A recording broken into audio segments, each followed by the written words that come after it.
all of your friends are playing Cast on Crit Detonate Dead. All your friends are playing Cast when Stunned, Cast a Million Spells. All of your friends are playing Spitting, Steel Trickster. And the rest of them are all doing some magic finding stuff. But you're looking for something off meta, something not mainstream, something that you probably didn't even consider or think of. And something that checks that really weird box that says melee. I know, it's a terrifying word. And you're looking for something that can clear tier 17s and map really well and probably actually do bosses. This I probably wouldn't do bosses on, it can do it, but I'm going to show you today and talk to you today about the Frostblades character that I'm playing and how it can pretty much just do everything, and you can build it with little to no budget and where to find that information and build it up and build it up and build it up. Now, the best way to showcase this is to just run a map. And I have a tier 17 map. It's got additional chain, impale, the whole 9 yards. I have a nice tree with back to basics set up. And overall, I'm just gonna run a map. I'm gonna let the build speak for itself, show you some really cool stuff with it, and then we'll go over everything, what to expect, what not to expect, and pretty much what you can and can't do with this and what you should or shouldn't be doing.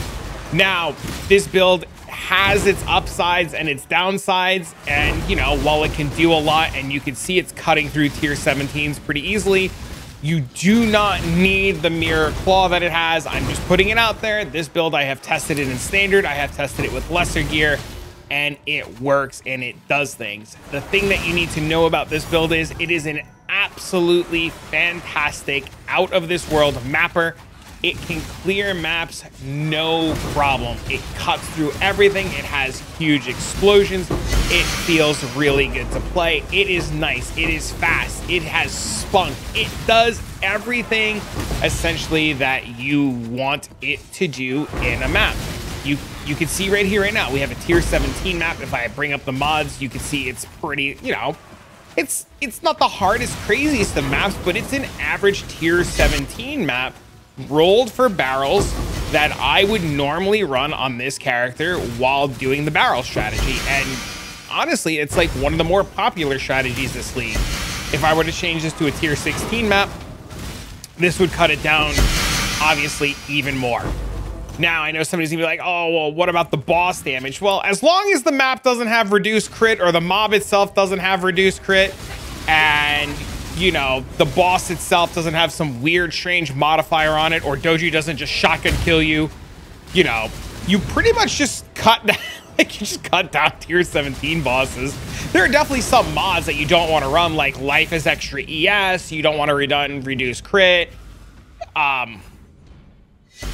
Minus aura effects, kind of like whatever. And mobs block, you know, mobs who block everything, like there's a workaround around that. The thing that will kill you and the thing that will stop you, proxy shields and the barrels. Because we're playing a melee build,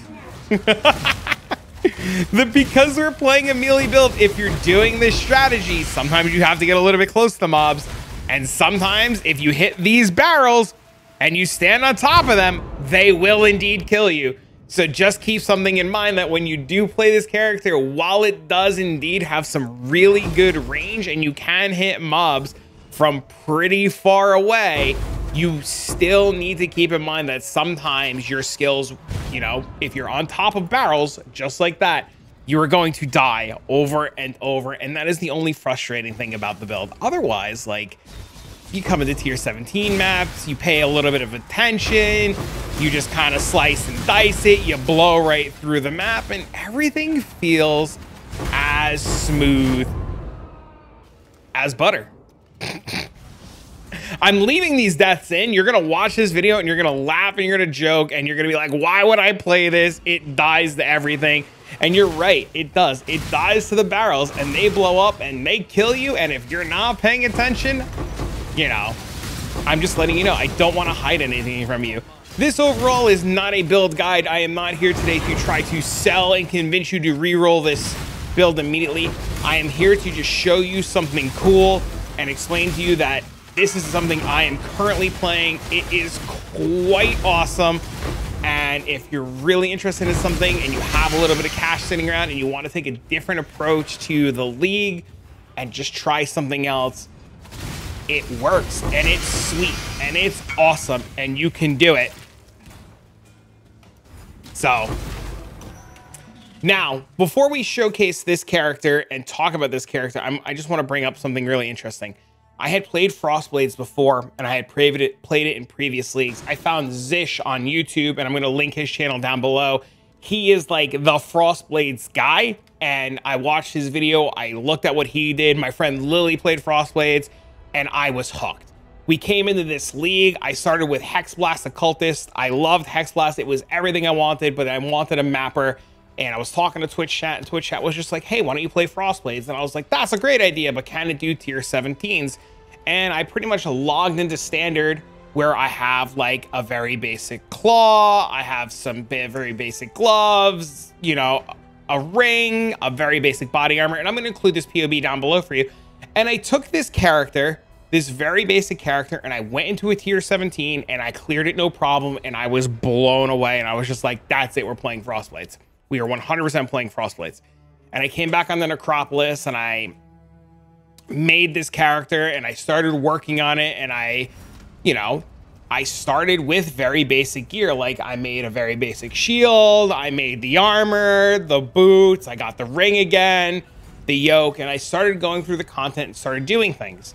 Then what happened is a buddy of mine, Blossom, and a big shout out to him. He was messing around in the graveyard. He ended up, I should say, making this claw.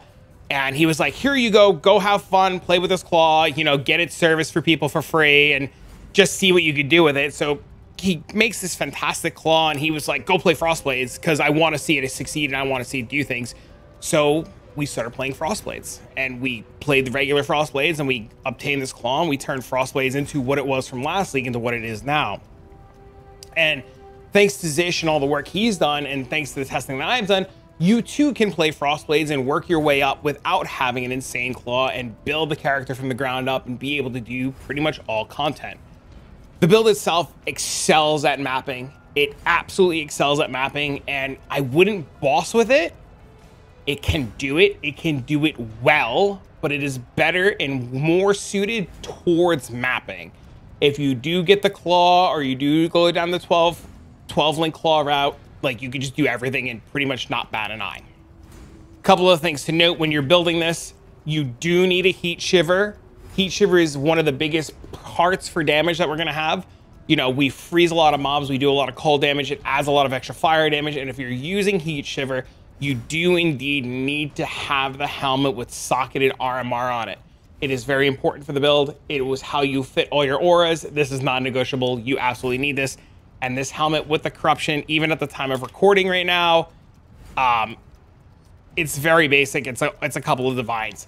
I'm not going to sugarcoat it. This build can get very expensive. It can start extremely cheap, and you can very well build into it. It is one of the fun few builds that you can take and dump divines and divines and divines and divines and constantly upgrade it every step of the way.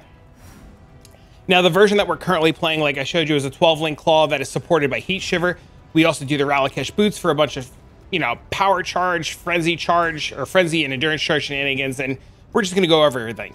The Heat Shiver, like I had mentioned, is a big part of the damage. We have an Enlighten in the helmet with our Hatred. Hatred's a big part of our damage. We have Purity of Elements for elemental resistances and for ailment immunity, and we have Purity of Lightning because we are pushing our resistances over the max of 75 into the 86s because of a unique jewel that we'll get into in a little bit. Our claw is a 12-link claw. For those of you guys who don't know what 12-link means, essentially the claw has the following links.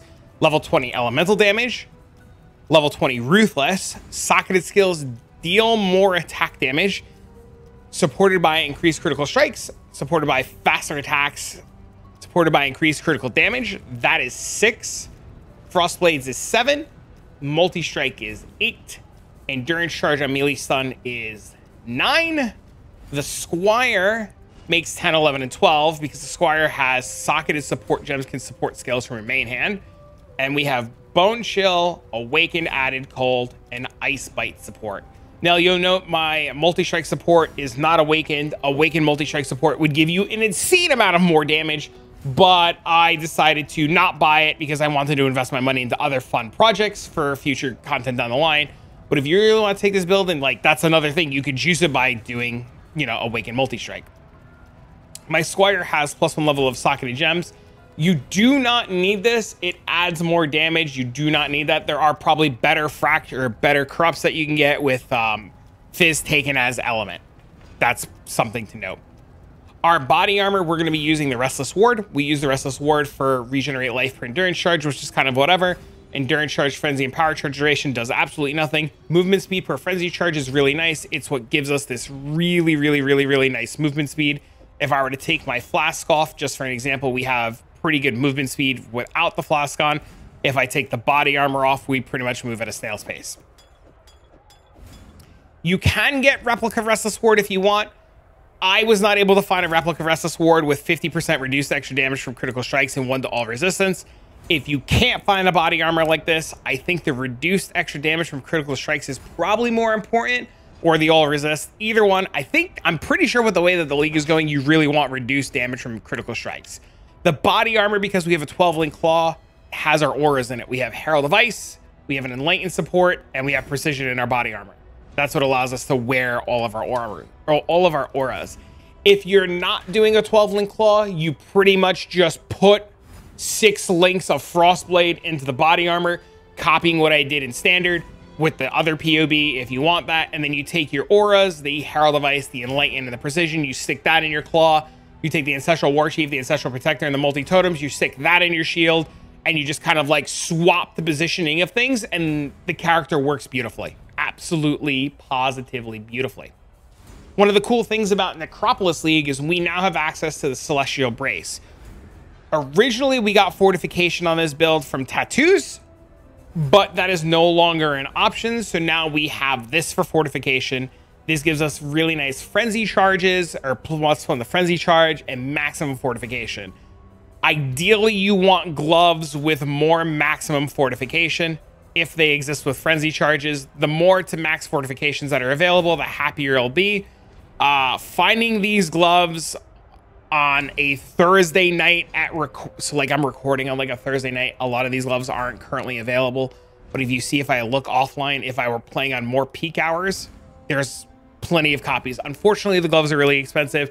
Adding the +1 frenzy charges will add a ton of damage, but you can get the gloves with tons of fortification on them for pretty cheap. The fortification is the really big part. The fortification gives you a lot of extra armor or survivability. I was thinking armor in terms of survivability. The frenzy charges adds to your damage, so you could start with a regular pair with plus fortification skills and then get on frenzy charges later. A substitution to these, if you're looking for a substitution, you can actually craft yourself a really nice armor like this. This armor is like not even done. I was pretty much just messing around with this, and you can get fortification on the Eldritch Implicits. You can make yourself a really nice armor. You would lose the reduced crit and the max res, and you would just do different things with the armor. But that is an option. Our belt is Mage Blood. This build actually, because it is a physical build converting a cold, Headhunter's probably infinitely better. Also, you can get a really nice Stygian Vice. I have been told by many people playing Frostblades that Stygian Vices are really good and probably where you want to be. I do think there is an extremely good argument if you are looking for other belt options to go with the Tides of Time Vanguard belt. That is a new belt that is available. It gives you Flask have increased effect, life mana charges, and then depending on like the role that you can get utility Flask.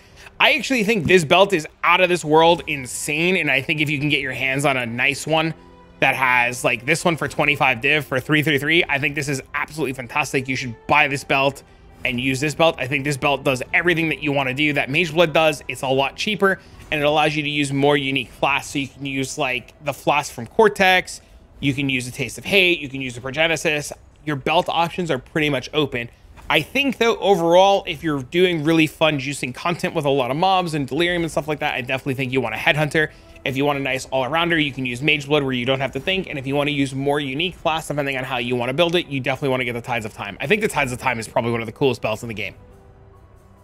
We're using Ralakesh because we are frenzy charge stacking, and we want our frenzy charges on all of the time ever. A lot of people ask me a lot of questions about Ralakesh. Ralakesh just puts them on. Just because you don't see the frenzy charges up here does not mean that the frenzy charges are not on. They are always on. Our boots have our whirling blades and enhanced support, enduring cry, and call to arms. You don't need enhanced 4. You don't need enhanced 5. It's nice. You don't need it. The call to arms procs our enduring cry all the time, which is really sweet, and that's just more survivability. I forgot to mention our gloves have assassin's mark in them, mark on hit, automation, and steel skin. Looking at the rest of our stuff, we're actually using a replica badge of the Brotherhood. It is very important to note. You want a replica badge of the Brotherhood. 2 things to note about this. 1, we have it with attribute modifiers on it so that we have more dex and int. This build is very starved on dex and int and strength and like all kinds of stuff, so you need the stats. 2, it has sovereignty on it because we need the mana reservation. You absolutely need the mana reservation on it. And 3, we're using replica badge of the Brotherhood for one very specific reason. It says your maximum endurance charges is equal to your maximum frenzy charges. Pretty much this means if we stack a bunch of frenzy charges, we get a bunch of endurance charges. Endurance charges give us resistance and PDR, which is really nice. So I think right now we have like 10 frenzy charges or something insane like that. So we have also 10 endurance charges. Now our rings are where things get a little spicy. Ideally, you would want a ring, a synthesized ring, with +1 maximum frenzy charges and added cold damage per frenzy. Ideally. On a rare ring. Those are like hundreds of divines. So what I've opted to do is I've opted to do a synthesized ring with added cold damage per frenzy charge. If I look this up, these rings, you can get them relatively cheap depending on who's on and when they're on and what's going on.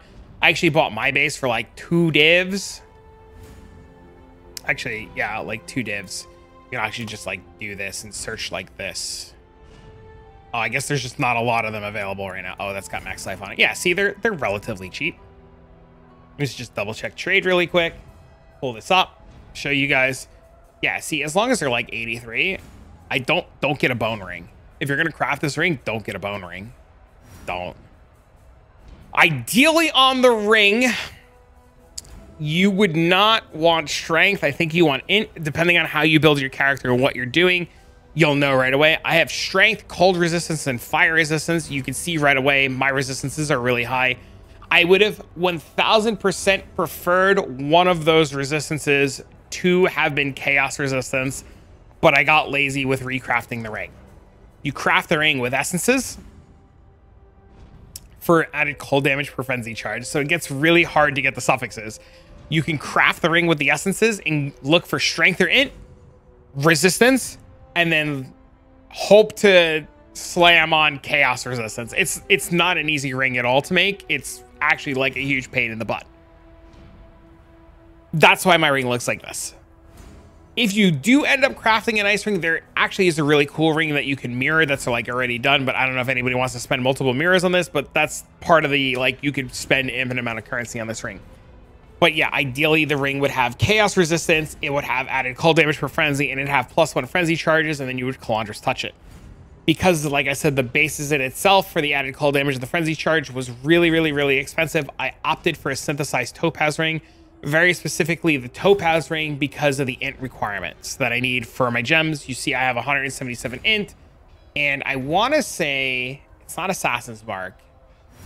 One of these gems, this one, Purity of Lightning, you need 21 Purity of Lightning. This one needs 159 int, so you can actually come down a little bit of int, but you need the ring for the int requirements on the Enlighten.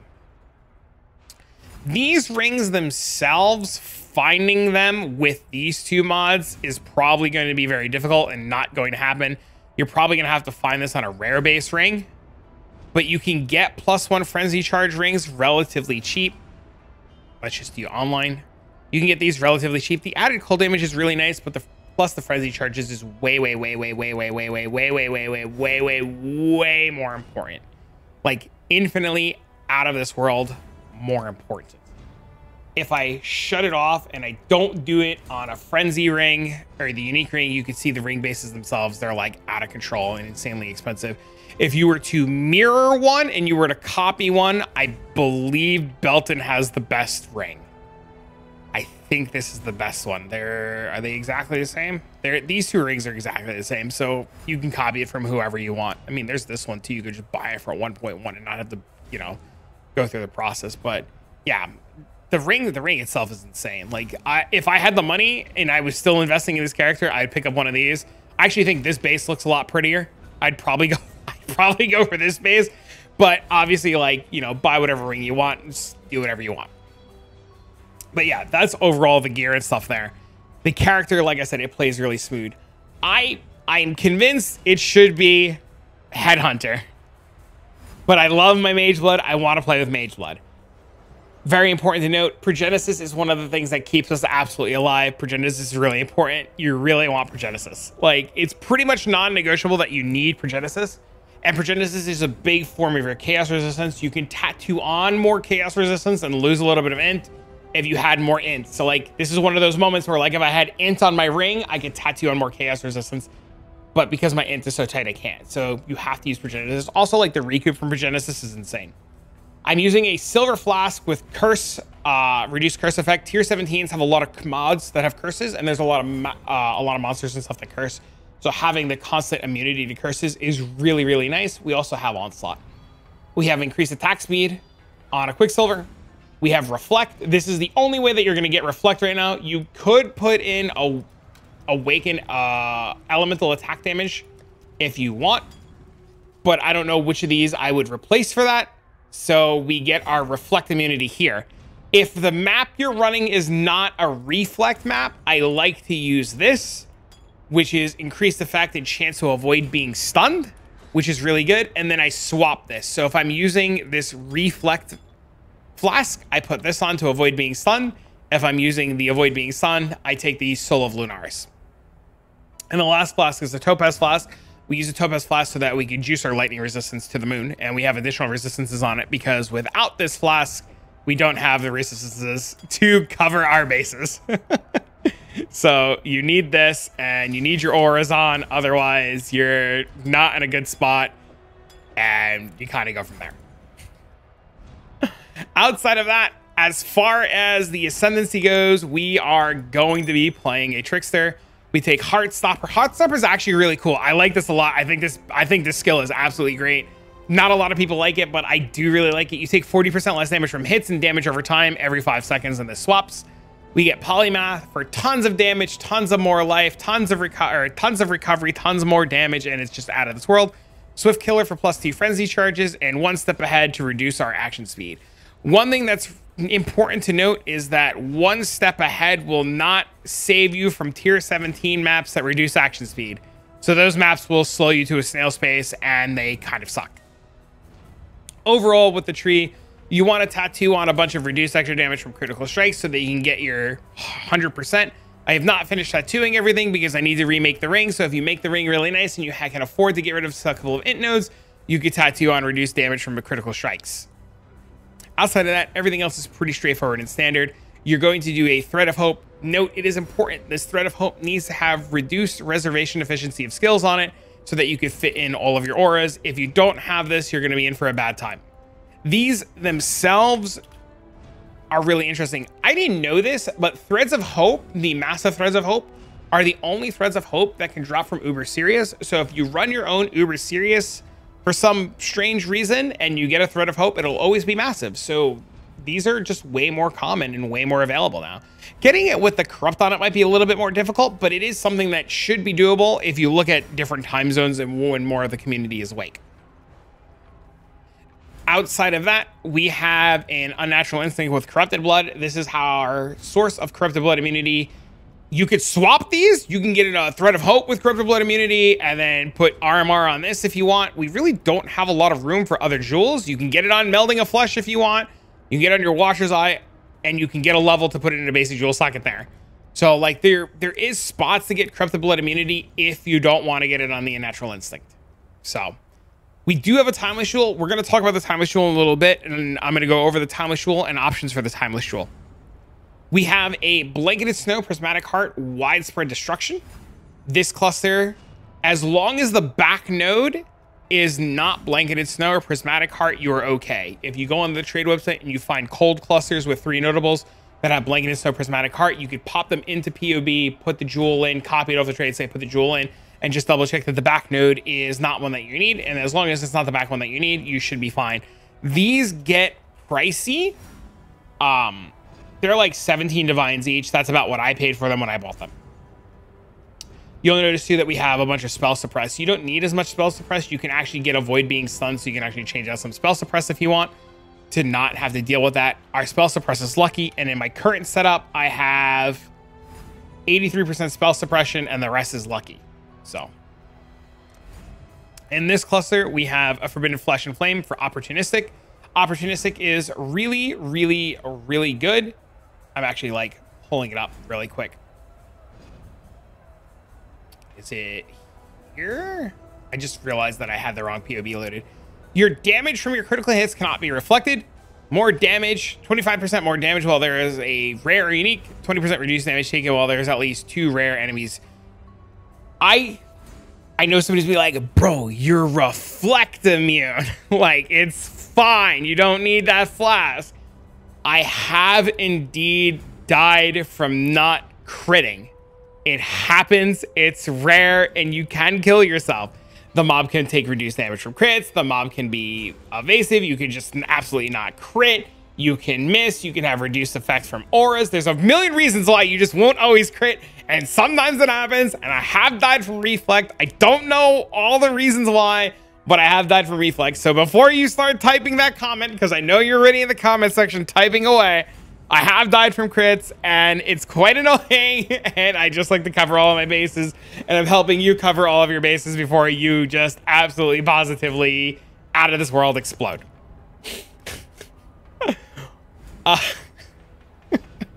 Down here, we have another disorienting display, Prismatic Heart and Sadist. This one is a little bit different from the other one up above. We don't take the disorienting display. We don't really need it, but we do take the Sadist because we do chill, shock, and ignite. And we take the Prismatic Heart because it is just a lot of damage. We have a Watcher's Eye for damage taken from hits as cold damage with Purity of Elements, and damage penetrates affected by hatred. If you can't get this Watcher's Eye specifically, this Watcher's Eye, it exists. It's not very expensive, but if you can't get it, the only one that you care about is the damage penetrates with hatred. I actually need to divine mine. I didn't realize mine was min rolled. I'm actually going to go, when I'm done now, divine it and try to make it a little bit better so I get myself a little bit more damage. And this is what I was talking about earlier. We have a Melding of Flesh. It says elemental resistances are capped by your highest maximum elemental resistance. So if we had a different higher, we would take a different one, but our lightning resistance is pretty poor, especially with the way that it's currently configured. So we fix our lightning resistance with a Topaz Flask. We get a bunch of lightning resistance, and then we overcap our lightning resistance to 86. This makes everything 86. And you really want -4 to maximum wall res, and you really need a -70. You could probably get away with messing around with like different numbers. Check your POB. At the time when I originally put this build together, it really needed the -70. It could not get away with it. But as long as you get a -4, you should, in theory, be okay. They're pretty expensive. So just throw it into POB and double check everything before you make an oopsie.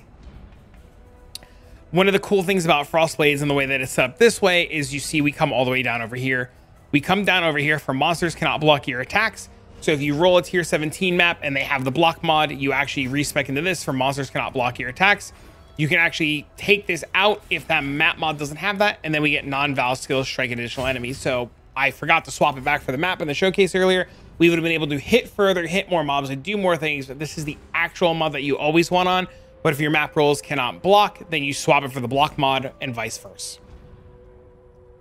Frenzy charge over here, more damage per frenzy charge over here. When you get to level 99, you get the jewel socket there, which is really, really, really nice, and you can put a nice crit multi-jewel. And overall, the build itself is pretty straightforward. Now, in terms of the timeless jewel, I have this one, 14756 Akoya. You do not need this to be Akoya. We're not taking the notable Chainbreaker, so that's fine. So if you're looking for my specific jewel, you can go like this: Warriors under Calm, Warriors under Rakiata, Warriors under Kilowava. You can take 14756 and you can put all of these in. You go filter, count 1, and then you hit search, and then I guess the jewel is currently unavailable. If we do any, we see that there's a couple of jewels for 20, 20, 26, 27, 35, 40, 50, 55. If you can get the jewel under 50, you should buy it. If you can get the jewel for under 100, you should probably buy it. It is a really, really, really good jewel. It is double damage, double damage, double damage, double damage. So it's 1, 2, 3, 4, and there's a fifth one somewhere. I'm not seeing it. I'm blind. Why is it not blinking? It's right here. 1, 2, 3, 4, 5. So elemental focus, cold-hearted, depth perception, claws of magpie, and claws of hawk are 5 double damage. This node is physical damage is taken as fire. This one is increased melee damage. This is fire resistance, which is really nice. This is physical damage taken as fire, so you have 10% taken as fire. This is a 5% fizz as extra fire. This is Warcry, it does nothing. This jewel in itself is absolutely out of control and insane. You do not need this exact one. There are plenty of options that you can take. I personally, the first time I played this character, was not able to get that exact jewel. That exact jewel did not exist, and I went with a completely different option in the exact same area. But you can see I got 11,641, which is comb, and this is double damage, crit multi, fizz taken as fire, intimidate, max life, double damage, strength, melee damage, and it's just insane, right? So it's melee damage, double damage, fizz, totems, intimidate, double damage, like depending on how you build it. One of the coolest things to note too is with the timeless jewels, you have a lot of options. There's this website, it'll be linked in the description down below. You can actually go to the jewel socket that you're looking for. So we're looking for this jewel socket. You could select a lethal pride. You could select a conqueror, which doesn't matter. You could select stats, and you could just say put double damage, and then you just deselect everything so nothing's selected, and then you would just choose the nodes that you were looking for that you path into, and you can choose how many of them you want to be double damage. And then you can add more stats. So if you want physical taken as fire, and then you can hit search and it'll give you all of the options you can see right there. There's mine. There's a 4 double damage. There's a 3 double damage and fizz taken as, and all of the mods that you're looking for. If you want the intimidate mod, you can add that in, and you press this button, it brings you right to trade, and you can search for what you're looking for, and you can actually just add all of the conquerors and just hit search. So like, for example, if I wanted to say this 3 double damage one, I would hit this, it would go to trade. I would see there's one under comb for 5. I would do this to double check. I would hit search and I would see, oh, look, there's actually 1 for 1. I do really recommend with the timeless jewels, if you find one that you like, that's say 4 double damage, 3 double damage and intimidate, pop it into the POB, hover over all the nodes that we are taking, and double, triple, quadruple check. See, maybe you find something really good that you like, something that you don't really like, and you'll probably end up finding something that you didn't even think about for pretty cheap. But if you're trying to min-max and you're trying to go for like the ultimate high-end damage, this is probably going to be your best bet.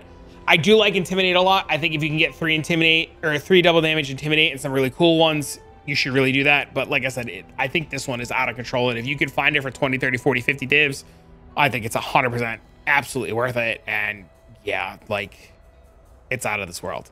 Now, yeah, that's it. That's the whole build. The build is crazy. The build is cracked. As far as tattoos go, like I said,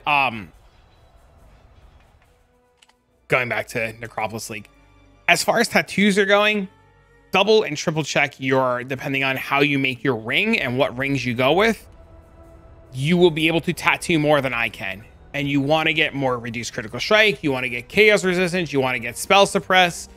You know, you actually could take off some spell suppress and just get stun immunity, and then you never need to worry about stun immunity ever, and you never need to run that stun flask, and you are like literally good to go. The build is flexible, the build has options, it's tight in certain spots, but overall it does a lot of probably what you wanted to do, and it's really fun.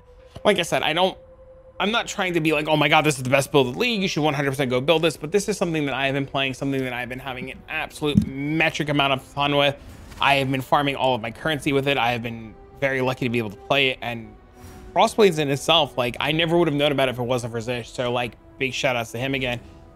And overall, it's just great. Like, to the community that has put me on this, both my friend Lily, Zish for creating the stuff, and you guys for like helping support and like show me cool things. Like, if it wasn't for Blossom making the claw and like finding and doing some research on it, we would never be playing it this way. We'd be playing it the other way. And it's just overall, it's just like a really fun build. Honestly, it's really fast. It's snappy. It does everything you want it to do. And like it's kind of cool to be playing a melee build and just like blow things up. As much as I'd like to probably go play like some meta build, this has been fun and this has been awesome and I'm really happy for it. And if you try it and you build it and you like it, let me know, because I want to hear what your thoughts are. And if you're trying it or if you get stuck, don't hesitate to come by. The Discord is open. You guys can join the Discord. You can post any kind of questions that you have, or if you get stuck anywhere, if you want anybody to look at your POB, there are help sections.